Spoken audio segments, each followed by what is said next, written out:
Hallo ihr Lieben, schön, dass ihr wieder da seid. Willkommen zu Elianas Reise. Im letzten Kapitel haben wir etwas mehr über den Solbi noch erfahren, über seine Vergangenheit, über seine Funktionen. Eliana und Solbi haben eine Quelle gefunden und der Frühling ist im vollen Gange und es war ein recht gechillter Tag mitten im Wald und wir machen jetzt weiter mit dem nächsten Kapitel. Dazu seid ihr alle herzlich eingeladen.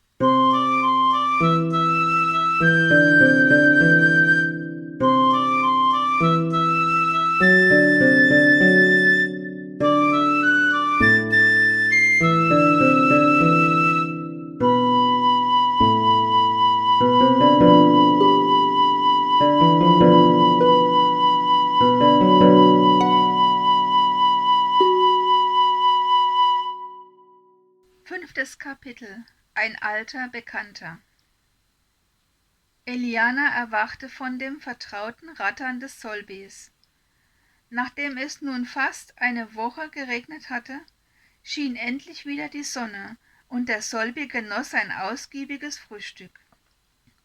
Elianas Frühstück hingegen war eher karg. Wenn auch harte Brötchen einen Geschmack von Abenteuer haben, wird es irgendwann abenteuerlich, sie überhaupt zu essen. Das letzte Stück Käse hatte Eliana gestern aufgegessen. Zum Glück war die Salami echt. Sie war getrocknet und geräuchert, und außer dass ein wenig Salz ausgetreten war, hatte sie keinerlei Makel. Da sie mit der Zeit immer härter wurde, hatte Eliana sie in Scheiben geschnitten und bewahrte diese in einer leeren Brötchentüte auf. Aber auch davon gab es nur noch maximal 2 Tagesrationen. Der Solbi holte derweil inzwischen selbstständig Wasser. Sie brauchte ihm nur noch nach der Mahlzeit die leere Flasche zu geben, und schon stapfte er los und kam eine halbe Stunde später mit einer vollen Flasche zurück.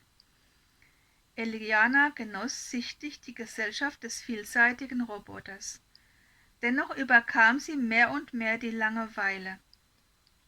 Als nun auch noch die Lebensmittel fast verbraucht waren, bis auf eine Dose Kichererbsen und einen Schokoriegel, den sie sich aufgespart hatte, reifte in ihr der Entschluss, der Siedlung einen weiteren Besuch abzustatten.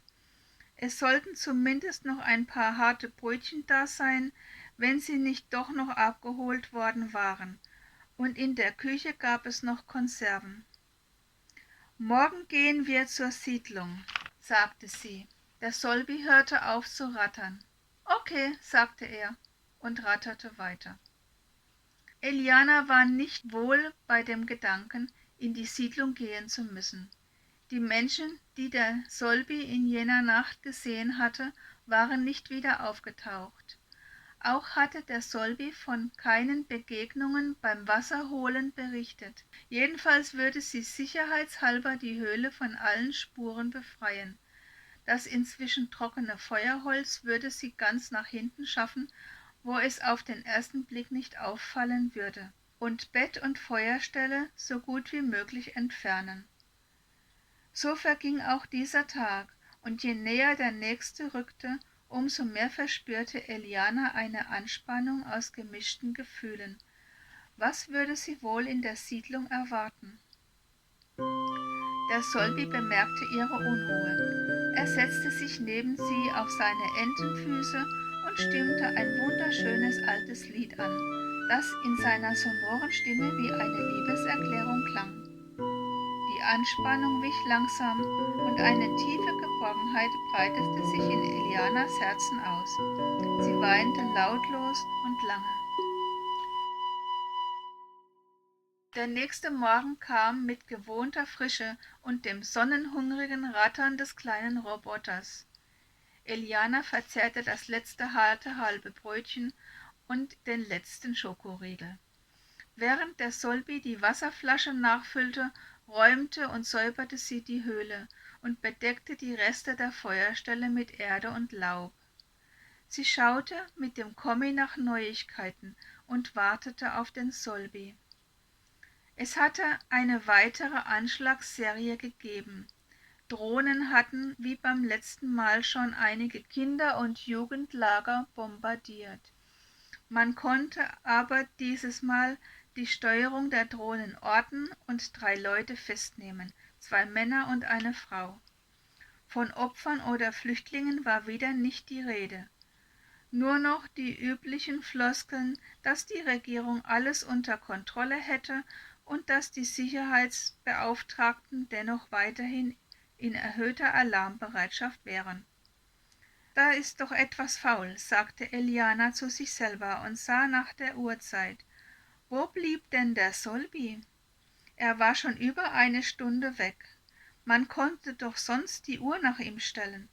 Hoffentlich war nichts passiert, oder er hatte sich gar verlaufen.« Eliana trat vor die Höhle und schaute sich vorsichtig um. Es war nichts zu sehen, weder irgendetwas Ungewöhnliches noch der Solby. »Ich warte noch 10 Minuten, dann sehe ich nach«, sagte Eliana zu sich und kehrte in die Höhle zurück. Die Zeit zieht sich wie ausgelauchtes Kaugummi, wenn man auf etwas oder jemanden wartet. So ging es auch Eliana in diesem Moment. Schließlich stand sie auf, trug das Gepäck nach hinten in die Höhle und trat hinaus. Weit und breit war kein Solby zu sehen. Mit allen Sinnen hellwach machte sie sich auf den Weg zur Quelle. Plötzlich hörte sie Stimmen. Lautlos glitt sie hinter einen Busch, der ihr zwar ohne Blätter keine volle Deckung gab, aber doch genug, um nicht sofort aufzufallen. Die Stimmen kamen von der Quelle. Es waren 2 Kinder. Nein, da war auch noch die eines Erwachsenen, die einer Frau. Eine Familie? Bestimmt Touristen, die eine Wanderung unternommen hatten. Eliana lauschte eine ganze Weile. Die Kinder quietschten und lachten, sie schienen eine Menge Spaß zu haben. Die Frau sagte manchmal etwas in einem ermahnenden Tonfall. Eliana konnte aber aus dieser Entfernung nichts verstehen, was sie sagte.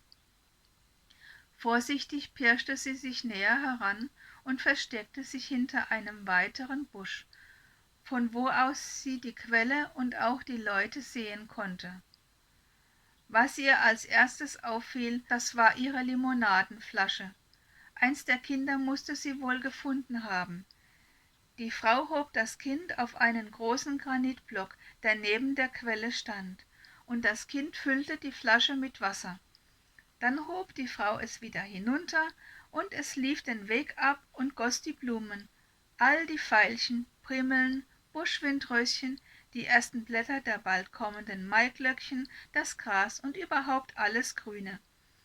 Dann durfte das andere Kind auch mal. Und so ging das abwechselnd immer weiter, und die Kinder konnten einfach nicht genug bekommen. Aber wo war der Solby? Hatte er flüchten müssen und dabei die Flasche verloren?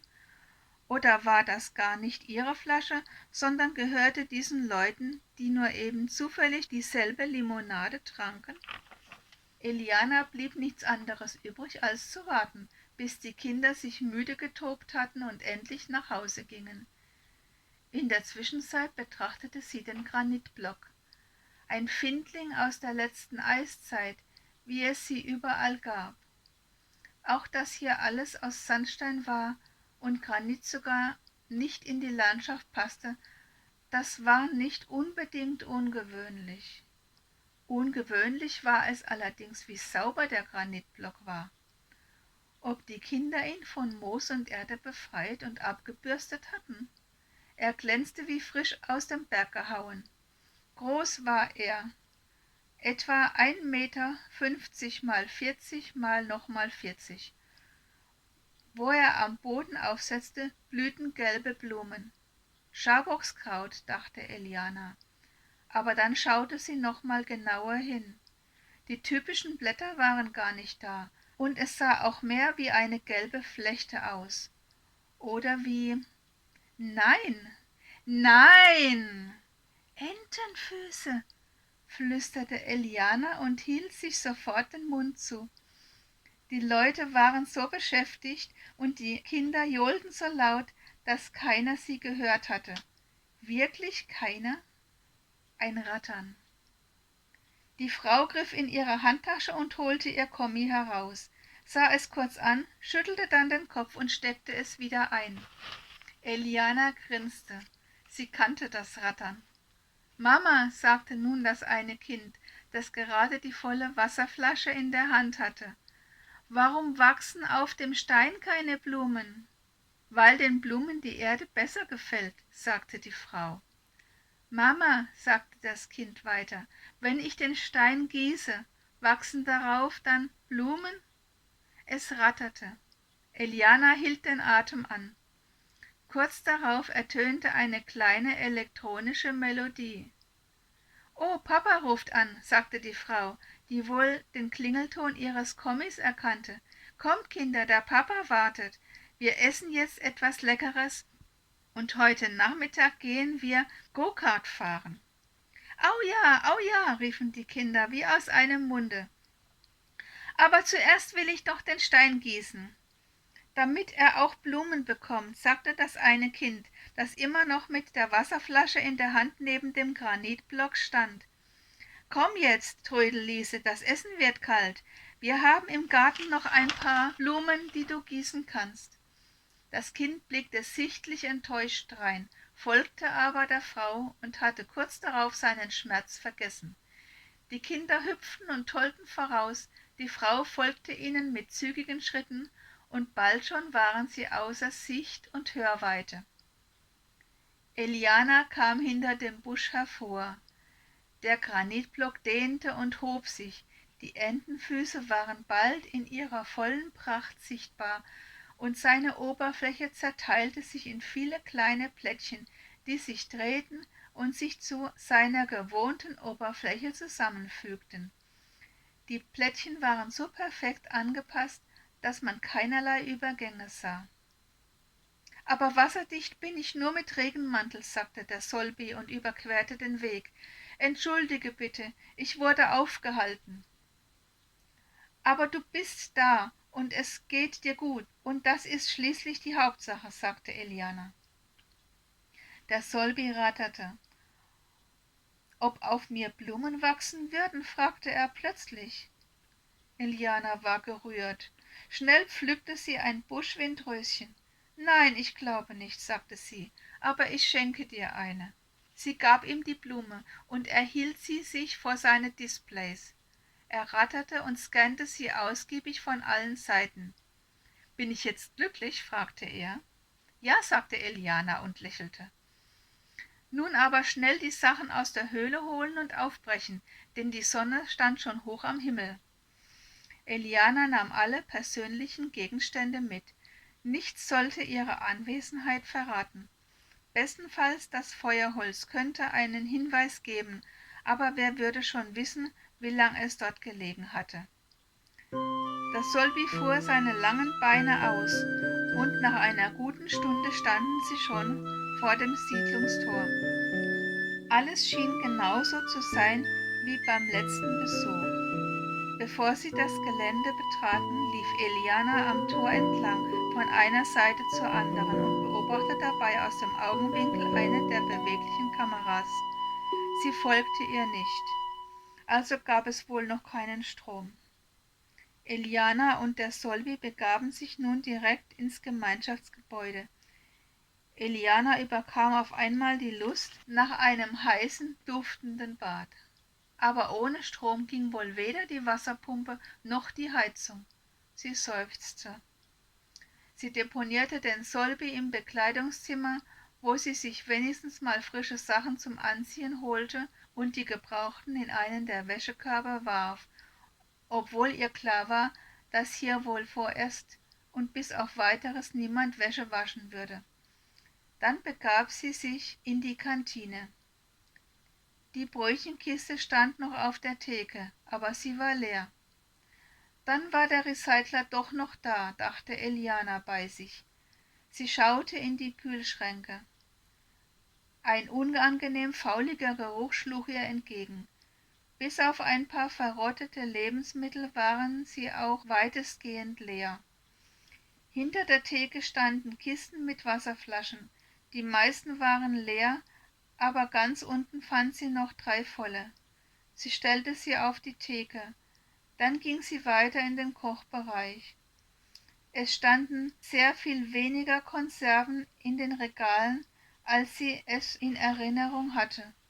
Entweder gab es hier doch noch jemanden oder Leute von außen hatten sich bedient. Ein Geräusch fiel ihr auf, das sie zuerst nicht wahrgenommen hatte. Es war ein Tropfen, das stetige, langsame Tropfen eines Wasserhahns. Sie folgte dem Geräusch und fand schnell den Wasserhahn. Instinktiv drehte sie ihn auf. Frisches, klares Wasser sprudelte heraus. Eliana überlegte nicht lange, zog sich aus und wusch sich unter Zuhilfenahme eines Topflappens und einiger Geschirrhandtücher von Kopf bis Fuß ab. Ah, tat das gut. Sie hängte die benutzten Tücher zum Trocknen über den Spülbeckenrand, und als sie aufblickte, fiel ihr Blick auf die Tür der Speisekammer. Der Griff stand nicht mehr senkrecht, sondern waagerecht. Sie war offen. Das musste sie sich genauer ansehen. Immer aufmerksam auf jedes Geräusch, das die Anwesenheit einer fremden Person verraten könnte, steuerte sie die Speisekammer an, öffnete mühelos die Tür und sah hinein. In dem Moment ging drinnen das Licht an, und nun war Eliana absolut sicher, dass hier noch jemand sein musste. Sie schloss die Tür leise und ging ins Bekleidungszimmer, um den Solbi zu holen, den sie mit Lebensmitteln beladen wollte. »Solbi«, flüsterte sie aufgeregt, »hier ist noch jemand.« Der Solbi rollte mit den Displays. »Eine Person«, sagte er schließlich, »vor 3 Tagen in diesem Raum. Wenn ich die Luft in den anderen Räumen analysiere, kann ich dir mehr sagen.« »Danke, Solbi«, sagte Eliana. Ihr Herz klopfte laut. Freund oder Feind? Sollte sie es drauf ankommen lassen? »Ich kann Karate«, sagte der Solbi, der ihre Gedanken erriet, und ratterte. »Ich lüfte hier mal, hier riecht es nach alten Schuhen«, sagte Eliana und öffnete das Fenster. Es war zu spät. Sie erschrak heftig. An der Sitzgruppe im Garten saß ein Mann, ca. 50 Jahre alt, mit schulterlangem, leicht ergrautem Haar. Er ließ sich gerade eine Mahlzeit schmecken und sah ihr direkt ins Gesicht. Offenbar war er genauso erschrocken wie sie. Eliana erstarrte und brauchte einen Moment, um wieder voll bei sich zu sein. Sie kämpfte ihren ersten Impuls nieder, den Solbi zu schnappen und zu flüchten, und begann, den Mann zu mustern. Auch der Mann schien den ersten Schrecken verwunden zu haben und sah sie erwartungsvoll an. Eliana könnte schwören, dass sie ihn irgendwoher kannte. Vielleicht einer der Händler? Kaum jemand aus der Siedlung, obwohl es da auch Leute gab, die zum Beispiel andere Gruppen betreuten und die man nur bei Gemeinschaftsfesten sah. Aber wenn sie sich recht erinnerte, gab es da keinen Mann in diesem Alter. »Meine Güte, meine kleine Rebellin«, rief der Mann plötzlich aus. Der Solbi ratterte, er ratterte und konnte gar nicht mehr aufhören. Eliana sah den Solbi an und verstand die Welt nicht mehr. Als Eliana wieder zum Fenster hinaussah, bemerkte sie, dass der Mann freundlich lächelte. »Du kennst mich wohl nicht mehr«, sagte er schließlich, »aber warte, gleich wirst du.« Jetzt erst bemerkte Eliana, dass neben dem Mann eine Gitarre am Tisch lehnte. Der Mann nahm die Gitarre und spielte ein paar Akkorde, und dann sang er ein Lied, das Eliana nur zu gut kannte. Das Lied vom kleinen Einmaleins. »Arti«, unterbrach ihn Eliana, »Arti!« Sie eilte hinaus in den Garten, der Solbi hintendrein. Sie begrüßten sich mit einer langen, innigen Umarmung. Er war der gitarrenspielende Mathelehrer aller gitarrespielenden Mathelehrer, von dem sie das Einmaleins und so viel anderes gelernt hatte. Er war wie ein Vater für sie gewesen. Sie und Pola hatten ihn so geliebt, Ach, was hatten sie ihn geliebt! Er war gealtert, trug die Haare länger, und etwas hager war er auch geworden. Er hatte ihnen damals das Herz gebrochen, als er von einem Tag auf den anderen nicht mehr da war. Man sagte ihnen, er sei jetzt Lehrer in einer anderen Siedlung, doch Eliana und Pola konnten das nicht glauben. »Ist Pola bei dir?« fragte Arti. Gleich darauf biss er sich auf die Unterlippe, als hätte er ein Geheimnis verraten.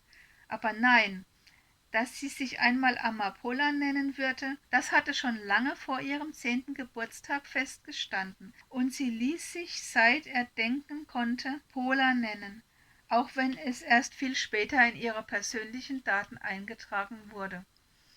Aber welchen Namen seine kleine Rebellin sich ausgedacht hatte, das wusste er noch nicht. »Wo warst du so lange?« fragte Eliana schließlich. »Und warum hast du uns allein gelassen?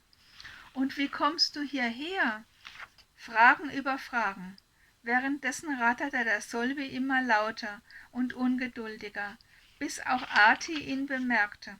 »Hey, der alte Solbi«, rief er aus und tätschelte den Blechschädel des Roboters, dessen Rattern sofort von hektisch nach friedlich umschlug. »Mein alter Freund«, sagte Arti, »wenn du eine Wartung brauchst, sag Bescheid.« »Gerne«, sagte der Solbi, »ich bin sowas von staubig und klebrig und meine Gelenke brauchen etwas Öl.« »Na denn«, sagte Arti und zwinkerte Eliana zu, »es geht doch nichts über einen glücklichen Roboter.« Eliana sah den Solbi an und spitzte die Lippen. Der Solbi gab sich unendliche Mühe, das nachzumachen, musste aber erneut einsehen, dass er nun mal nicht küssen konnte.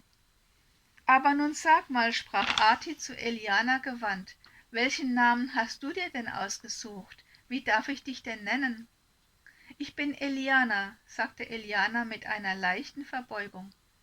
»Du bist so groß geworden, Eliana«, sagte Arti, »schon fast erwachsen.« »Na, das dauert noch, und ich habe es auch nicht eilig«, sagte Eliana und lachte.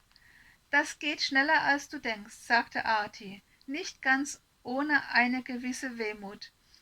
Der Solbi ratterte. »Ich bin glücklich«, sagte er. In dem ganzen Wiedersehenstrubel hatte Eliana völlig vergessen, Artis Frage nach Pola zu beantworten. »Arti, Pola war bis vor kurzem in Indien auf Studienreise, und wo sie jetzt ist, das weiß ich nicht.« Elianas Kommi war noch im Büro versteckt und vielleicht gab es dort eine Nachricht. Sie liebte Arti wie einen Vater und war unfassbar glücklich, dass er hier war. Aber bevor sie nicht mehr über ihn wusste, blieb sie lieber vorsichtig. Morgen, wenn der Solbi geputzt und gewartet werden würde, konnte sie nachsehen. Vorerst sollte keiner wissen, dass sie ein namenloses Kommi bei sich hatte. Arti nickte. »Ah, danke«, sagte er. »Ich hoffe, sie ist in Sicherheit.« »Das hoffe ich auch«, sagte Eliana. So, ihr Lieben, heute war das Kapitel ein bisschen länger. Die Kapitel sind unterschiedlich lang. Da braucht ihr euch nicht wundern, wenn mal ein kürzeres oder mal ein längeres dabei ist. Das ist einfach so. Vielen Dank fürs Zuhören. Wir sehen uns nächste Woche wieder. Bleibt gesund und ich freue mich auf euch. Bis dann. Ciao.